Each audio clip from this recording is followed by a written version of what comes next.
Lockdown में पूरा देश फंसा है और कोरोना के इस जंग में हम खिलाड़ियों का क्या होगा? Will sports be able to resume? क्या हम ट्रेनिंग रीस्टार्ट कर सकते हैं या नहीं? बहुत सारे सवाल सारे खिलाड़ियों के मन से जा रहे हैं।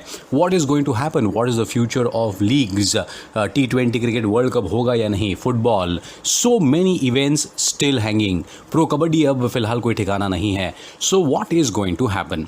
लेकिन इस कोरोना के जंग में लॉकडाउन के दौरान एक बहुत ही अच्छी खबर ये भी है कि the government has allowed training with a few guidelines that need to be followed, standard operating procedures, और आज हम उन्हीं की बात करेंगे। नमस्कार, मैं हूं पंकज आठवले। स्वागत है आपका in the fundamentals of sports management, और do like, share and subscribe our channel to know more about sports. तो चलिए, सबसे पहले गाइडलाइंस जो दी गई थी from the sports ministry, they are there, but there are certain other guidelines which the sports authority of India has come up with, and what they have done is they have basically divided all the games in four basic categories. Category A, where there are non-contact sports. Category B, where there are medium contact sports. Category C, जहाँ full contact sports हैं, और Category D जो है ये water sports के लिए दी गई है।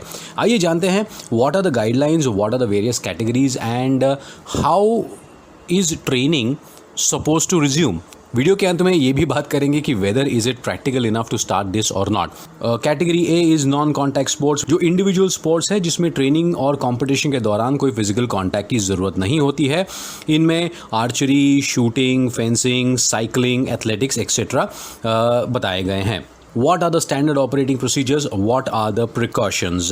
एथलीट्स, कोचेज़ में कम से कम 2 मीटर की दूरी ज़रूरी है, लेकिन ट्रेनिंग के लिए ही प्लेयर्स आ पाएंगे और सीधा घर जाएंगे। यहाँ वहाँ घूमने की कोई अनुमति नहीं है, और अब फिलहाल सिंगल्स के फॉर्मेट में ही सारे गेम्स खेले जाएंगे।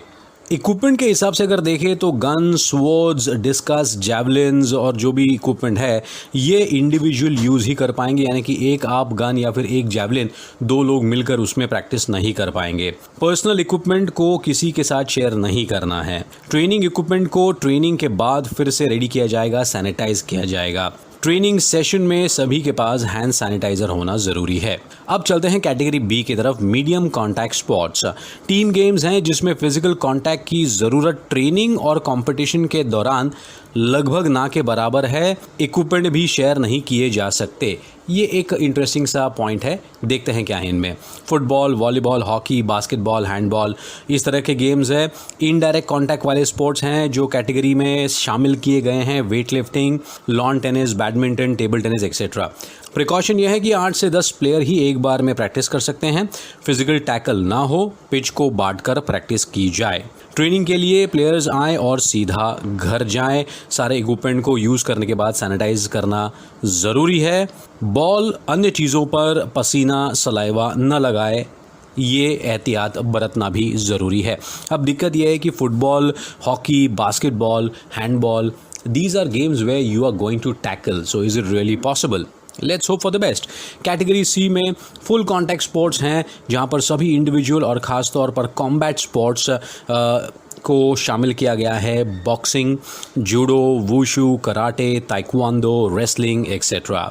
ट्रेनिंग के लिए प्रिकॉशन ये है कि इंडिविजुअली ही प्लेयर्स इसमें ट्रेनिंग कर पाएंगे, यानी कि 2 प्लेयर एक साथ ट्रेन नहीं कर पाएंगे। पंचिंग, किकबैक का यूज़ एक ही बार किया जाएगा, उसके बाद सैनिटाइज करना होगा। प्लेयर्स और कोचेस के बीच 2 मीटर्स का अंतर ज़रूरी है। इक्विपमेंट जैसे मास्क, माउथ गार्ड आदि किसी के साथ शेयर ना करें। इक्विपमेंट यूज़ एक ही बार किया जा सकता है। किकबैग, स्लैम बॉल, रोप, इन पर पसीना नहीं लगाना है। उसके बाद सारे इक्विपमेंट को सैनिटाइज भी करना है। कैटेगरी डी में वाटर स्पोर्ट्स आते हैं, इंडिविजुअल और टीम स्पोर्ट्स जिसमें पानी का ज़्यादा संपर्क होता है। हर तरह की स्विमिंग एक्टिविटी को अभी शुरू नहीं किया जा सकता। कनोइंग, सेलिंग, रोइंग, इन खेलों में प्रैक्टिस की जा सकती है, लेकिन अब तक स्विमिंग को इजाज़त नहीं दी गई है। What are the precautions? Athletes and coaches have to maintain a distance of 2 metres. Swimming equipment अभी यूज़ नहीं करना है और अभी सिर्फ सिंगल फॉर्मेट्स में ही ये गेम खेला जाएगा। Hats, swim suits, swimming gloves को शेयर नहीं करना है। मास्क, ग्लव्स, सारे इक्विपमेंट को एक ही बार इस्तेमाल करना है, उसके बाद सैनिटाइज भी करना है और सारे जो एथलीट्स हैं इनको हैंड सैनिटाइज़र इस्तेमाल करना ज़रूरी है। एक और चीज़ ये है कि all the athletes will come for training will have to install the Aarogya Setu app. But mind you, remember the other guidelines which are also important along with these SOPs is that अगर कोई एथलीट ट्रेनिंग के लिए report करता है तो उसको 14 दिन के क्वारंटाइन के लिए जाना होगा, कोविड-19 का टेस्ट भी कराना होगा और उसके बाद ये सब किया जा सकता है। अब ये सब कौन करेगा? स्पोर्ट्स मिनिस्ट्री ने स्पोर्ट्स अथॉरिटी ऑफ इंडिया और अन्य लोगों के साथ एक हाई पावर कमेटी बनाई। स्पोर्ट्स अथॉरिटी ऑफ इंडिया ने सारे सेंटर्स जो हैं इंडिया में इनकी एक कमेटी बनाई और उनको ये SOPs बताए हैं और उन पर ये छोड़ दिया है कि आप इसको कैसे इम्प्लीमेंट करें। अब इन सेंटर्स पर जो कोचेज़ हैं, जो डायरेक्टर्स हैं और जो बाकी स्टाफ है, इनको ये सारी चीज़ें करनी होगी, right from thermal scanning to getting the कोविड-19 test done to installing the Aarogya Setu app to making sure one player is living in one room. All the clothes used after practice are sanitized, washed and then used again. जो खाना सर्व होगा इसके भी कुछ guidelines दिए गए हैं। तो सबसे बड़ा सवाल अब ये आता है कि क्या हम बहुत ज़्यादा जल्दबाजी कर रहे हैं? Sports is important, practice is important, keeping in shape is important, but are we rushing too fast? Is it really practically possible to implement all these guidelines in order to start training? It's a big question. सारे athletes इसका विचार करें, safe रहे, fit रहे और positive रहे।